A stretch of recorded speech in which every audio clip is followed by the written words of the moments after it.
네, 오늘 수업 시작해 보도록 하겠습니다. 지난 시간에 낙화 들어가서 조금 진행을 했었거든요. 그래서 우리 이 단원에서 뭐 배웠느냐 다시 한번 조금만 정리해보고 시작해 보도록 하겠습니다. 자, 우리 첫 번째 시 뭐 배웠냐면 먼 후일이라는 시를 배웠습니다. 그죠? 먼 후일에서 키포인트는 크게 두 가지가 있었어요. 하나는 뭐에 대해서 공부하자. 운율에 대해서 공부하자. 운율이라는 건 기본적으로 뭘 통해서 이루어진다. 나 이 얘기 지금 계속 하고 있는데 뭐를 통해서? 그렇죠. 반복을 통해서 이루어진다 라는 얘기를 했고요. 이때 운율을 형성하는 방법은 총 몇 가지가 나와 있었냐면 5가지입니다. 한번 떠올려 보도록 하죠. 첫 번째 뭐가 반복된다? 글자 수? 그렇죠. 글자 수부터 볼까요? 몇 글자 몇 글자 몇 글자? 3, 4. 세 글자 세 글자 네 글자. 외우실 필요는 없어요. 왜냐면 먼 훗날 그때 이전노라 뭐 이렇게 해서 그죠? 세 글자 세 글자 네 글자가 본문에 써 있으니까 세 글자 세 글자 네 글자 일정한 글자 수. 자, 그 다음에 두 번째 뭐 있었다? 삼, 보. 그죠? 삼, 보이고요. 이 삼음보라는 건 뭐 어떤 율격이다 뭐 이런 식으로 제가 얘기를 좀 했었는데 고급 약간 심한. 그렇죠. 민요적. 민요적 율격이다. 뭐 이런 얘기를 했었어요. 그래서 제가 R이랑 같은 게 기본적으로 4분의 3박자다. 뭐 이런 얘기를 했었고요. 세 번째 뭐가 반복된다? 그렇죠. 같은 단어나 구절 반복이 있습니다. 이거는 당신이라는 단어와 잊어노라라는 단어가 구절이 반복돼요. 네 번째 뭐가 반복돼요? 여러분 복습 안 해도 복습이 되는 것처럼 외우게 하려고 그냥 얘기하는 거예요. 나중에 이거 5개 달달달 외워질 겁니다. 왜냐면 앞으로도 많이 할 거거든요. 네 번째 뭐예요? 이제 거의 다 한 것 같아? 시험에 잘 나오는 건 다 나오긴 했어요. 근데 더 중요한 거 하나 있거든. 가정법, 가정형 문장. 그죠? 비슷한 문장 구조. 문장 구조가 반복됩니다. 뭐뭐면 뭐뭐 이전노라 뭐 이런 것들이 반복되고요. 마지막 5번째 얘는 시험에 진짜 안 나와요. 그런데 여러분이 이 중에서는 90점 이상 노리시는 분들이 항상 있기 때문에 말씀을 드리면 같은 위치 그죠? 같은 말 반복이 있습니다. 그래서 항상 한 연의 두 번째의 끝부분에는 뭐가 반복되고 있더라? 이전노라가 반복되고 있더라 이런 얘기를 했었죠. 자, 그 다음에 두 번째 우리 이 먼후일에서 뭐 공부해야 된다? 반어법. 그렇죠. 반어법 꼭 기억해 두시면 좋겠다라고 얘기했고요. 반어법은 나의 속마음과 내가 말하고자 하는 바가 뭘 이룬다? 그렇죠. 반대를 이룬다 정도만 보시면 됩니다. 그래서 내가 말하고자 하는 것은 이전노라 라고 말하고 있지만 실제 속마음은 뭐다? 잊지 못한다 라는 얘기였습니다. 좋아요. 여기까지 했고요. 그 다음에 다음 내용으로 넘어가 보면 뭐에 대한 얘기를 하고 있냐면 두 번째 우리 낙화라는 거에 대해서 공부하고 있습니다. 낙화에서 제일 중요한 건 뭐다? 역설법. 그렇죠. 역설법. 우리 역설법 키워드 2개만 좀 외우자라고 얘기했었는데 우리 한준이 안 했어요? 네? 한준, 유한준, 신입생. 유한준은 여기 아니에요. 중앙이잖아요. 네. 내가 참. 아, 네네. 네네. 네. 자, 역설법 뭐 키워드 2개 겉으로는 그렇죠. 모순돼 보이지만 내가 이것 때문에 방패 들고 창 들고 막 부딪히고 했던 썰을 풀었던 거예요. 모순은 기억 안 나지. 그 썰 이렇게 했던 거고 대충 모순만 기억나고. 자, 모순돼 보이지만 그 안에 뭘 담고 있다? 그렇죠. 진실 혹은 진리를 담고 있는 표현법이라고 얘기를 했고요. 그래서 우리가 지금 여기서 가장 중요하게 다루고 있는 키워드들은 뭐냐면 반어법과 역설법입니다. 이 두 개 바꿔서 나오니까 먼을 나오면 무조건 반어법이고 낙화 나오면 무조건 역설법이다. 이렇게 알고 계시면 좋겠다라는 얘기를 드립니다. 자, 그러고 나면 여러분들 이 두 개의 뭐는 외우시면 좋다. 효과 외우시면 좋아요. 효과. 하나만 외우자라고 하면은 내가 말하고자 하는 그렇지. 의미, 주제를 강조합니다. 그 외에도 인상적으로 표현한다, 뭐 참신하다, 뭐 이런 얘기들 나와 있었어요. 이 정도까지가 우리가 공부했던 내용입니다. 그리고 나서 낙화를 다시 한번 얘가 계속 떠 있네. 예, 낙커를 한번 갔다가 가보죠. 아, 혹시 나중에도 여기 402 쓰실 때 저 화면 계속 나타나면 선생님한테 이거 블랭크 했다가 다시 트시면 화면 없어진다고 알려주세요. 까먹겠지 너네는? 별로 관심 없으니까. 적어 있으면 되게 불편하거든. 자, 그래서 이제 지우고 진도 나가보도록 하겠습니다. 지난 시간에 반절 정도 낙하에 대해서 얘기를 했었거든요. 그래서 나머지 반절 정도 얘기를 해보도록 하죠. 그래서 지난 시간에 역설법까지 좀 얘기를 했거든요. 몇 페이지냐면 13입니다. 자, 그래서 우리 좀 공부하고 있는데요. 이 낙화랑 머느일의 공통점이 하나 있는데 혹시 공통점이 뭔지 알겠어요? 화자가 처한 상황이 뭐다? 그렇죠. 이별이요. 자, 여러분 낙화 머느일의 공통점은 이별입니다. 이별이 공통점이에요. 이것도 상황은 이별이죠? 그죠? 그런데 차이점이 있어요. 머느일에서는 주로 뭐를 노래하고 있어요? 이별의 상황에서 느끼는 어떤 감정? 내가 세 글자로 얘기했었을 텐데. 그리움. 그렇죠. 그리움. 그죠? 그리움. 슬픔도 없진 않지만 그리움이라고 외우시는 게 좀 더 좋고요. 그 다음에 낙화에서는 이 이별 어떻게 바라보고 있다? 부정적으로 바라본다? 긍정적으로 바라본다? 긍정적. 긍정적. 이렇게 보시면 됩니다. 긍정적. 알겠죠? 자, 그래서 긍정적으로 바라본다라고 좀 보시면 좋을 것 같고요. 그래서 전체적으로 뭐에 대한 얘기하고 있냐면 깨달음, 이별에 대한 깨달음을 얘기하고 있어요. 아, 이별에 대해서 긍정적으로 바라보고 있구나라고 여러분들이 좀 생각하시면 좋을 것 같고요. 그 다음에 역설법 사용하고 있어요. 그래서 이별에 대해서 이 긍정적으로 얘기하기 위해서 어떤 방식을 또 사용하고 있냐면 우리 머느일에서는 가정법, 뭐뭐 하면이라는 가정법이 쓰인다는 게 좀 특징적이었다면 여기서는 아름다운가? 라고 질문을 던지는 무슨 법? 그렇죠. 서리법의 쓰이고 있다라는 얘기를 지난 시간에 했었습니다. 이때 의자가 무슨 의자?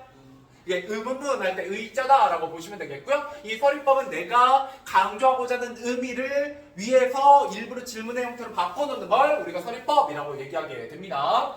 그 다음에 여기에서는 뭐가 드러나면 계절이 드러난다고 했었죠? 지난 시간에 좀 했던 것 중에 시험에 잘 나오는 포인트 짚고 넘어가는 거예요. 이때 봄이라는 것, 뭘 의미하기도 한다. 꽃이 피는 계절이면서 인간으로 비유한다면 무슨 계절에 무슨 시간에 가깝다? 바로 그렇죠. 청춘, 젊음을 뜻하게 됩니다.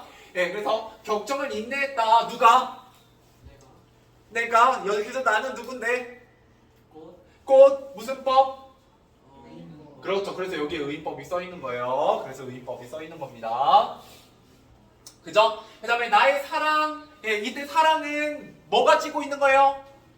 꽃잎이. 그죠? 이게 꽃이기 때문에 꽃잎이기 때문에 무슨 법?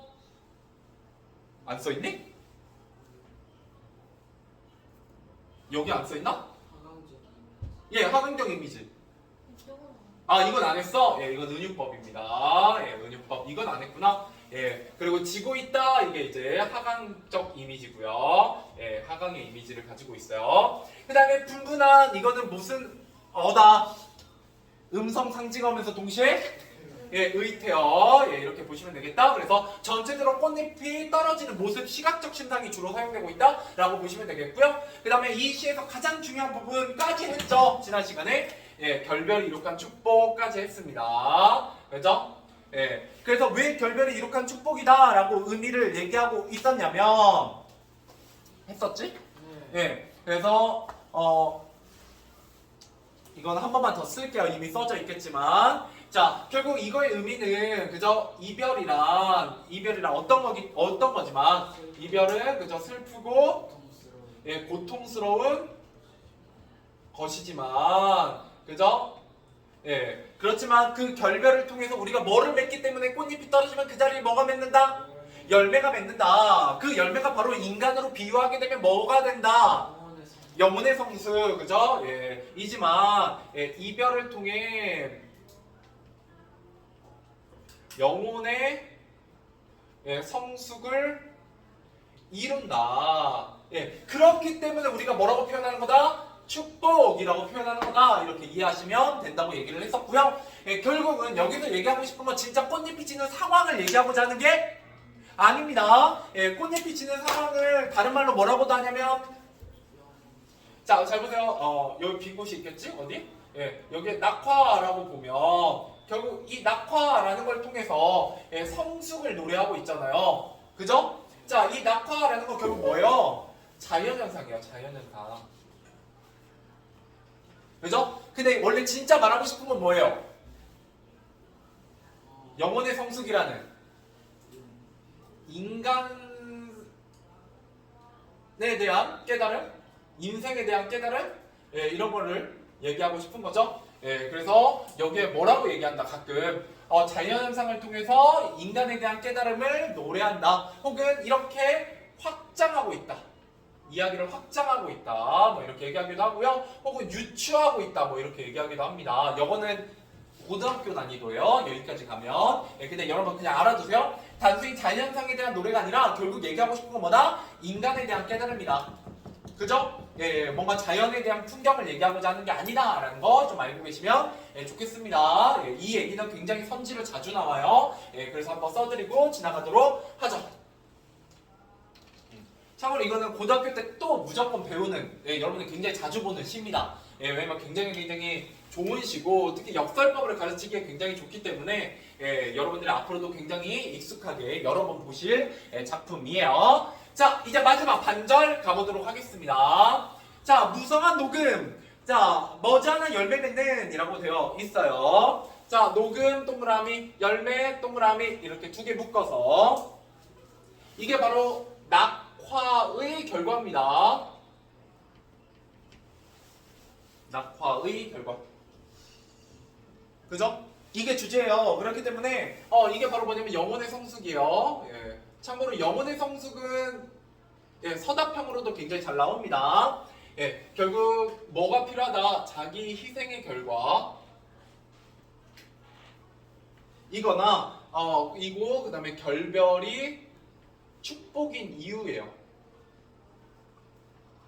예, 결국 이런 영혼의 성숙을 이루기 위해서는 예, 낙화라는 예, 어떤 고통이 꼭 뒤따라야 된다라고 보시면 되겠죠. 자, 그래서 여기 가을이라는 계절이 나와요. 아까 봄이라는 계절은 청춘이긴 하지만 동시에 무슨 계절이기도 해요? 꽃이 피고 꽃이 지는 계절로서 미성숙의 계절이에요. 그죠? 예. 그런데 가을 같은 경우는 무슨 계절이겠어요? 열매 맺는 계절이니까 성숙의 계절입니다. 네, 성숙의 계절.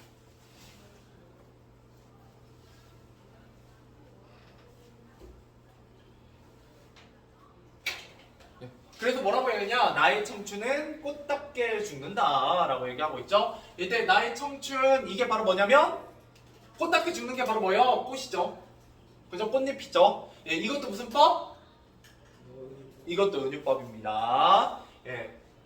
그래서 꽃이 그러하듯이 그죠? 나의 청춘도 뭐처럼? 꽃처럼 그죠? 꽃에 비유하는 거죠? 꽃처럼 예, 열매 꽃에게는 열매고요. 우리 인간 사회에서는 뭐가 되는 거예요? 영혼의 성숙. 이 얘기를 지금 짧은 시간 안에 영혼의 성숙이라는 키워드가 한 3-4번 반복되죠? 예, 그만큼 중요하다는 거고요. 열매를 기약하며 예, 죽는다 라고 보시면 되겠어요.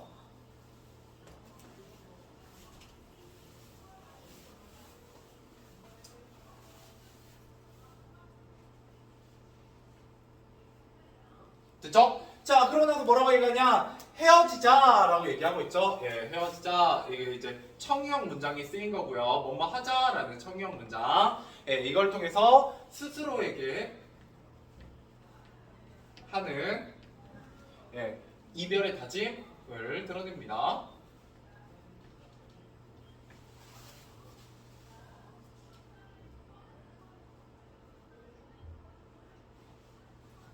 자, 그러면서 뭐가 쓰이고 있냐? 섬세한 손길을 흔들며 이게 뭐예요?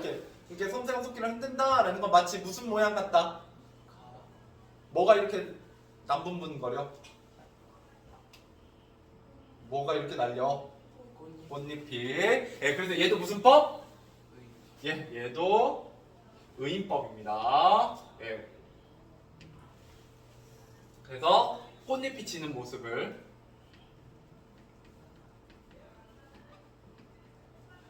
비유하는 거예요. 뭐에? 예, 이별의 손을 흔드는 예, 모습에 빗대는 겁니다. 자, 그 다음에 하롱하롱도 바로 무슨 어? 으태어. 예, 그래서 꽃잎이 떨어지는 모습을 드러내고 있어요. 예, 꽃잎이 지는 어느 날. 됐죠? 자, 그래서 마지막 나의 사랑, 나의 결별. 이때 나의 사랑은 뭘 가리키겠어요? 그렇죠. 꽃을 가리킵니다.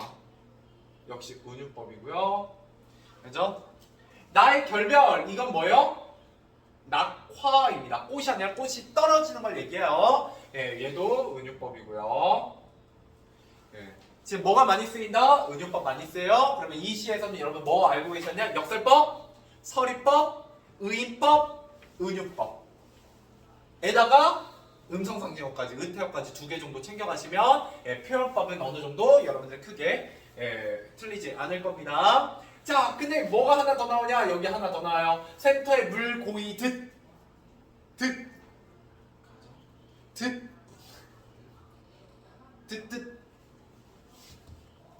기억 안 나? 그렇지. 네, 이게 지급법입니다. 어떻게 뭐뭐처럼이 먼저 떠버렸지?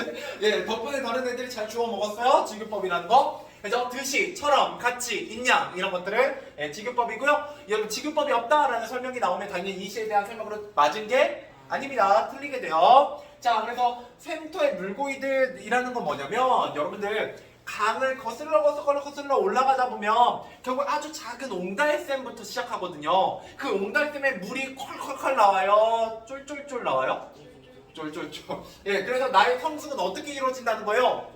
예, 쫄쫄쫄 조금씩 천천히. 예, 이 지급법은 예, 조금씩 천천히 예, 성숙하는 모습을 예, 비유하게 됩니다. 예. 하지만 끊임없이. 그죠? 여러분 강물은 말라도 샘은 마르지 않아요. 자, 그 다음에 마지막 내 영혼의 슬픈 눈이라고 되어 있네요. 예, 슬픈 눈, 내 영혼의 슬픈 눈. 여러분 슬픈 눈이라고 되어 있으니까 이건 긍정적이에요, 부정적이에요? 긍정적이에요. 자, 그래서 왜 그러냐? 이별의 슬픔. 그러니까 이별이 슬픈 건 맞아요. 근데 결국 그걸 통해서 뭘 이루기 때문에? 그렇죠. 동안 영혼의 성숙을 이룰 수 있기 때문에 이 이별은 슬픈 이별이다. 슬프지 않은 이별이다. 슬프지 않은 이별이다. 무슨 이별이라고 봐야 된다? 축복의 이별이다. 축복의 이별이다. 이렇게 보셔야 된다고요. 알겠죠?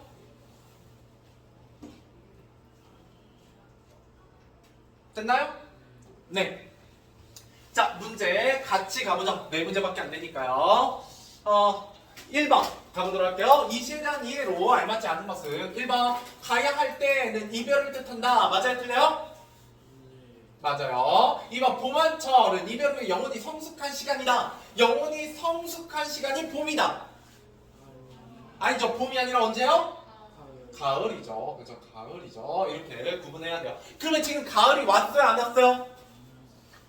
예, 아직 안 왔습니다. 여러분 가끔 시험에 나와요. 지금은 이 시는 현재가 언제예요? 계절이? 봄이죠. 꽃잎이 떨어지고 있는 지금은 봄이에요. 이해되셨나요? 네, 열매 맺는 가을은 아직 안 왔지만 지금 이렇게 꽃잎이 떨어지고 있으니까 곧 조금씩 끊임없이 언젠가는 그 열매가 맺힐 거다 안 맺힐 거다? 맺힐 거다라고 얘기하고 있는 시가 바로 이 시입니다. 예, 그래서 약간 열매 맺음에 대한 믿음, 다짐 이런 것도 나와 있어요. 알겠죠? 자, 넘어가 보도록 하겠습니다. 2번으로 가보죠. 네, 낙화는 녹음과 열매를 맺기 위한 과정이다. 영혼의 성숙의 과정이다. 가을은 낙화의 열매를 열매 맺는 성숙의 계절이다. 그래서 봄과 가을이 대비를 이루고 있습니다. 그 다음에 5번 이별은 슬프지만 이별을 통해 영혼이 성숙할 수 있다는 깨달음. 이 5번의 내용이 바로 뭐예요? 이 시에 얘가 주제예요. 그죠? 예, 이게 주제입니다. 5번이 알겠죠? 좋아요, 좋아요. 자, 그다음 2번. 이 실장님으로 옳은 것은 이라고 했습니다. 여러분 사투리 나오나요? 아니죠. 그죠? 자연현상을 인간의 삶과 연관지어 표현했나요? 네, 그래서 제가 아까 여기 따로 써드렸죠, 일부러. 그죠? 예, 잘 나온다고요. 자연현상을 통해서 인간의 삶을, 인간에 대한 깨달음을 노래하고 있다라는 말 정말 잘 나옵니다. 알겠죠? 넘어가 보죠. 3번입니다. 기억에 사용된 표현 방법은 이라고 했네요. 예, 기억은 당연히 뭐겠어요? 안 봐도 역설법이겠죠. 그죠? 역설법입니다. 네, 결별이 이룩한 축복. 자, 그래서 이 두 개가 항상 비교하는 게 바로 1단원의 내용입니다. 자, 낙화 이제 계속해서 가보도록 하죠. 자, 결별을 통해 삶의 성숙을 이룰 수 있다는 깨달음입니다. 성숙에 대한 깨달음이에요. 예, 근데 이 깨달음을 뭘 통해서 노래하고 있다고요? 자연현상을 통해서 노래하고 있다라고 보시면 된다고요. 네, 특징 자연현상 나오죠. 여기 인간의 삶과 연관지어 꽃이 지는 모습을 통해 이별의 의미를 형성하고 있고요. 자, 지급법, 의법, 은유법 뭐 빠졌어요? 두 개. 그죠? 음성 상징어 있고요. 또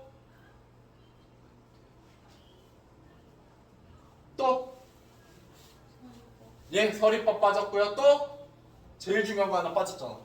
예, 역설법 빠졌어요. 자, 이렇게 하면 몇 개요? 하나, 둘, 셋, 넷, 다섯, 6개입니다. 예, 그러니까 여러분 시험에 먼우일이 많이 나온다, 낙화가 많이 나온다. 예, 딱 봐도 낙화가 많이 나오게 생겼죠. 그나마 한 문제 정도는 더 많이 나옵니다. 자, 그 다음에 의미가 서로 어울리지 않는 말을 결합했다. 이게 두 글자로 바꾸면 뭐 한다? 모순되지만으로 바꿀 수 있어요. 알겠죠? 그냥 여러분들 이렇게 길게 외우지 마시고 그냥 모순되지만 이렇게 외우시면 됩니다. 새로운 의미를 만들어냄으로써 그저 진실을 담고 있는 표현법입니다. 그러면서 어떤 효과를 누리고 있다? 의미를 강조한다. 이렇게 보시면 되겠죠? 자, 이 시자임입니다. 자, 낙화를 통해 인식하는 이별의 아름다움? 네, 아름다움. 그죠? 자, 그 다음에 이별을 통한 영혼의 성숙입니다. 그죠? 네. 영혼의 슬픈 눈, 네, 이게 바로 영혼의 성숙을 뜻하죠.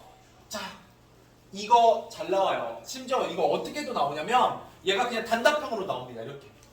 여기 그냥 빈칸 뚫고 이렇게 양옆 이렇게 대각선으로 빈칸 뚫고 자, 꽃이 피고 지는 건 사랑과 꽃이 피는 게 사랑이면 꽃이 지는 건 그렇죠. 야, 참고로 이거 잘 나와요. 거의 매년 나오거든요. 여기서 변형해서. 예, 작년에 나왔고 재작년에도 나왔어요. 아, 물론 나중에 시험 기간 들어가면 다시 한번 설명을 해드리겠지만 예, 잘 봐주세요. 자, 그러면 영혼의 성숙, 내면적 성장 뭐를 맺는 거예요? 열매입니다. 여러분 이건 거저주는 문제입니다. 거저주는 문제. 자, 그래서 자연과 인간의 삶 사이의 연관성을 바탕으로 이별에 대한 뭐를 표현하고 있다? 깨달음을 표현하고 있다. 뭘 통해서? 자연현상을 통해서 인간의 삶에 대한 깨달음을 표현하고 있다.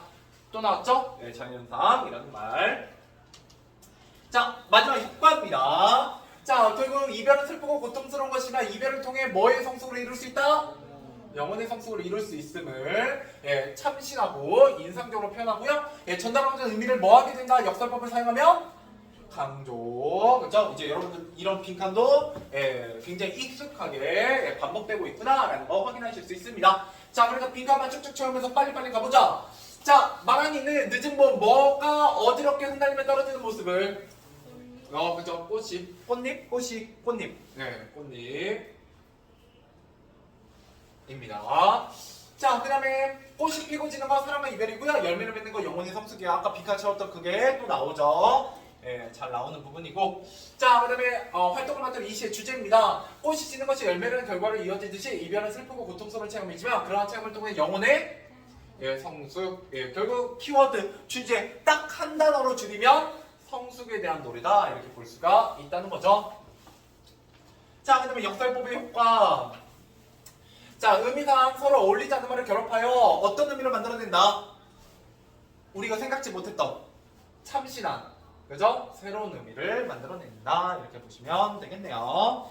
자, 넘어가보죠. 예, 문제는 한 번에 풀게요. 자, 이 구절에 담긴 의미를 정리해보자. 예, 결별은 고통스럽고 힘든 차원이자 그것을 경험하는 사람의 영혼을 성숙하게 하는 계기가 되므로 불행이 아니라 오히려 축복이 된다. 이렇게 보시면 되겠습니다. 자, 그럼 앞으로 활동을 받다면 이 시에 나타난 역설의 효과입니다. 의미를 더욱 강조. 그죠? 예, 맨날 중학교 국어는 이래서 좋다고요. 예, 여러분 이런 것만 딱 챙겨놓으면 예, 한 70점은 그냥 기본으로 예, 가는 겁니다. 자, 그 다음에 역설법, 짝사랑 뭐 이런 거 얘기하고 있고 눈물 한 방울 이런 거 얘기하고 있는데 됐어요. 나중에 문제로 풀어보시고요. 그 다음에 됐습니다. 예, 8번까지 풀어보죠. 예, 8번까지 풀어보세요. 자, 가보도록 하겠습니다. 정답 확인해보죠. 예, 1번부터 빨리빨리 해보도록 하겠습니다. 자, 1번 이 시에 대한 설명을 적절하지 않은 건 몇 번이에요? 2번 마른이는 꽃잎이 어지럽게 떨어지는 장면을 바라보고 있다. 나쁘지 않은데? 예, 나쁘지 않아. 5번 마른이는 꽃이 떨어지는 모습을 보면 변함없는 사랑을 다짐하고 있다. 그죠? 변함없는 사랑에 대한 건 뭐에 좀 더 가까워요? 먼 후일에 좀 더 가까워요. 잊지 못하겠노라 이렇게 얘기하는 정답은 5번입니다. 여기 보면 영혼의 성숙이란 말 계속 반복되고 있고요. 사랑과 이별을 꽃이 피고 지는 것에 빗대고 있다. 은유법, 지급법 뭐 이런 것들, 은유법, 의인법 뭐 이런 거 얘기하고 있고 자연상 그죠? 이런 얘기 나오고 있어요. 정답은 5번이 되겠고요. 2번 이 시에 영혼의 성숙을 비유적으로 표현한 시어는 3번 열매가 바로 성숙을 의미합니다. 자, 그다음 3번 가보도록 하죠. 예, 기억에 사용된 표현방법에 대한 설명으로 알맞은 것은 역설법이네요. 예, 정답은 4번. 예, 모순되지만 진실을 담고 있는 표현. 외우세요, 나중에. 자, 4번이면 결별을 이룩하는 축복에 사용된 표현법. 역설법이고요. 자, 5번 이 시에 나타난 마른이의 생각으로 가장 알맞은 것은 1번 결별을 통해 영혼이 성숙할 수 있다가 바로 이 글의 주제였고요. 자, 6번 이 시에 다음 밑줄 친 표현을 사용한 이유로 알맞은 것은 3번 결국 내가 말하고자 하는 말을 강조하기 위해서요. 그 말하고자 하는 바가 뭐였다? 결별이 오히려 축복이 된다. 왜? 결별을 통해서 영혼의 성숙을 이룰 수 있기 때문이다. 뭐 이런 얘기를 하는 거고요. 자, 작고도 크다. 1번이죠, 역설법. 그죠? 작은 거인 막 이런 표현 우리가 평소에 쓰잖아요. 그런 것들이 바로 역설법이죠. 자, 근데 8번이면 역설이 사용되지 않은 것. 그렇죠. 청춘은 아름답죠. 그죠? 살으면 사는 거고 죽으면 죽는 거지. 사는데 죽는 거고 죽는데 사는 거면 이건 죽은 거예요, 산 거예요? 그죠? 이런 게 바로 역설법이라고요. 알겠죠? 뭐 이런 표현들 잘 나옵니다. 그죠? 자, 그 다음 생각 모으기 빈칸 빨리 채워보도록 하죠. 자, 같은 단어나 비슷한 문장구조를 반복하여 시에 뭐를 형성할 수 있다? 운율이 되겠고요. 그죠? 자, 그다음 두 번째 실제로 표현하고자 하는 의도와 반대되는 말로 나타내는 표현 방법? 반어법. 우리 반어법에 대해서 공부했고요. 역설법 겉으로는 그렇죠. 모순되지만 그 안에 진실을 담고 있는 거 이렇게 외우시면 된다고 했고 네 번째 다양한 문학적 표현 방법을 통해 자신의 생각이나 느낌을 개성 있게 굉장히 효과적으로 드러낼 수 있습니다. 자, 그 다음에 오른쪽. 자, 나를 잊어줘. 나를 잊지 마. 너와 멀리 떨어져 있어도 나는 항상 네 곁에 있을 거야. 뭐 이렇게 얘기하고 있네요. 자, 그래서 속마음과 어떻게 표현하고 있다. 나를 잊어줘. 나를 잊지 마. 반대로 표현하는 반어법이고요. 자신을 잊지 않기를 바라는 마음을 뭐하고 있다? 강조하고 있다. 반어법을 통해서. 그래서 역설법과 반어법의 공통된 효과입니다. 자, 나무다 이별과 곁에 있음이라는 서로 어긋난 내용을 결합하여 상대를 잊지 않겠다는 의지를 뭐하고 있다? 강조하고 있다. 그죠? 멀리 떨어져 있는데 항상 네 곁에 있는 거래요. 그죠? 스토커가 아닌 이상. 이게 말이 안 되죠? 자, 그 다음으로 넘어가 보도록 하겠습니다. 자, 오늘은 아마 7번하고 그 다음에 13번 하면 마무리가 될 것 같아요. 자, 보기를 니은과 같이 바꿔 표현했을 때 이거 시험에 잘 나옵니다. 반어법을 보기를 반어법이 안 쓰인 걸 반어법으로 바꾸면 어떤 효과가 있느냐라는 거고요. 이렇게 하면 어때요? 말하는 이의 진심을 강조하고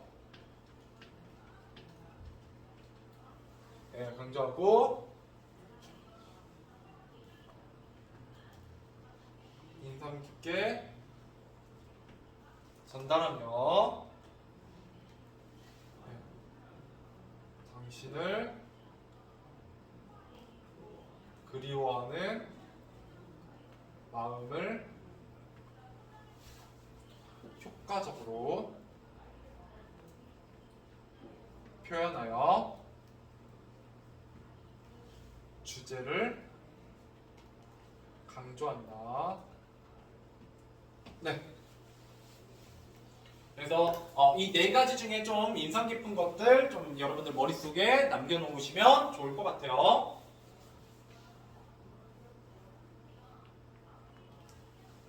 네.